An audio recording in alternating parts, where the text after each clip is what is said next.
In my informative speech, I'm going to be talking about GMOs, the pros and cons of them, and just information about them. So, what is a GMO? A GMO is a human manipulation of an organism's DNA in a laboratory environment. So, pretty much they're making alterations to something that would be normally created, such as like a tomato, and inject it with certain pesticides to keep a longer shelf life. GMO is not parts of an animal that are traditionally bred to achieve a specific dog breed or cross pollination of certain crops.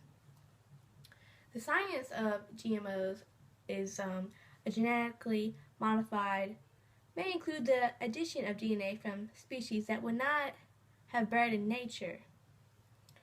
A cross species or transgenic or genetic manipulation has gone as far as to combine fish DNA, get that again, fish DNA with strawberries and tomatoes. They combine fish and strawberries and tomatoes. Okay, so I'm just going to say stay away from GMOs unless you want, if you want fish and strawberries, you go ahead with that. But a GMO food has only existed in the grocery store since the 1990s. So, it's been at least more than 20 years, so you've been eating this more than you think you have. It's been around longer than you think. Also, GMO varieties of corn and potatoes are engineered to produce their own pesticides. They are created to make their own pesticides. Okay. And the prevalence of GMOs is you probably eat them every day. Honestly, I want to say anything pre-packaged, processed, anything that's not organic is probably got GMOs in it. Just gonna throw that out there. And some of the benefits of GMOs, there are some plus sides to GMOs, and so that would be GMO foods is that they can potentially produce higher crop yields, which could help by feeding more people in developing countries.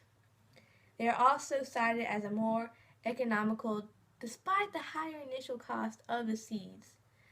The rationale is that they reduce the need for pesticides and herbicides, as well as reducing the manpower needed to successfully grow the crops, which should translate into improved financial gains. But I'm just going to say, why would you rather be healthy and have no pesticides and weird injected fish strawberries, or get organic fruit that might cost a little more, but it's not anything weird? Okay, so another benefits would be food quality is another benefit associated with GM foods.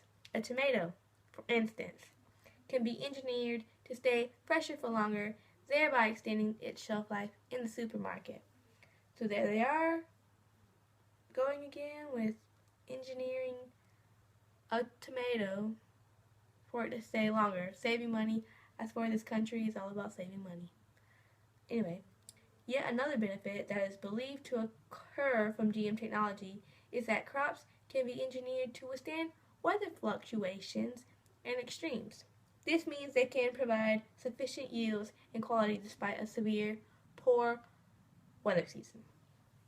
So they're injecting them with all this GMO. They're injecting GMOs so that they won't get torn up and wilted and everything while it's pouring and raining.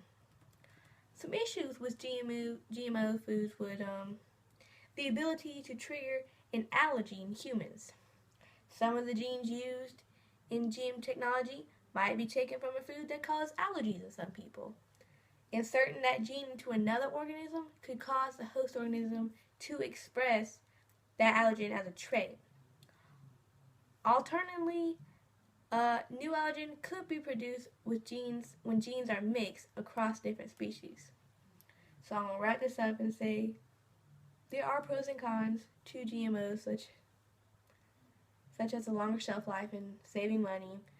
But again, GMOs can cause allergies and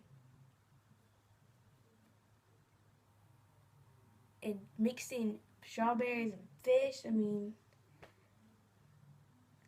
my take on this is stay away from GMOs. Thanks for watching.